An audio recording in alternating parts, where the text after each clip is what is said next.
একের পর এক জামিনে বের হচ্ছেন আওয়ামী লীগ ছাত্রলীগ নেতারা। জুলাই অভ্যুত্থানে হত্যায় জড়িত কিংবা হুকুমের আসামি হিসেবে অভিযুক্তরাও পাচ্ছেন জামিন। গত কয়েকদিনের সংবাদ মাধ্যমের খবর বিশ্লেষণে দেখা যায়, সারা দেশের বিভিন্ন জায়গায় জুলাইয়ে গুলিবর্ষণ সহ নানা অভিযোগের মামলায় জেলে থাকা আসামিরা জামিনে মুক্তি পাচ্ছেন।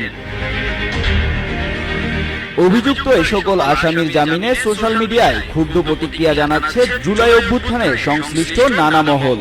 জুলাই রেভলিউশনারি অ্যালায়েন্স নামে একটি সংগঠনের ফেসবুক পেজে প্রতিক্রিয়া জানিয়ে পোস্ট করা হয় এ বিষয়ে। পোস্টে লেখা হয়, আপনি জেনে অবাক হবেন যে এই জামিন বাণিজ্যের সাথে জড়িত সবাই আওয়ামী লীগ বিরোধী। শত শত নেতাকর্মী জামিনে বের হয়ে দেশকে অস্থিতিশীল করার ষড়যন্ত্র করছে। তাদের মূল লক্ষ্য হলো বিশৃঙ্খলা সৃষ্টি করে জনগণের শান্তি নষ্ট করা।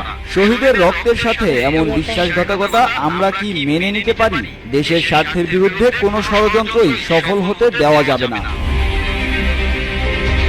এদিকে জামিনে মুক্তি পাওয়ার ঘটনায় আওয়ামী লীগের কর্মীরা সোশ্যাল মিডিয়াতে সরব হয়ে নানা পোস্ট করছেন। মুক্ত নেতাদের নিয়ে আন্দোলনে নামার পরিকল্পনা আছেন অনেকেই।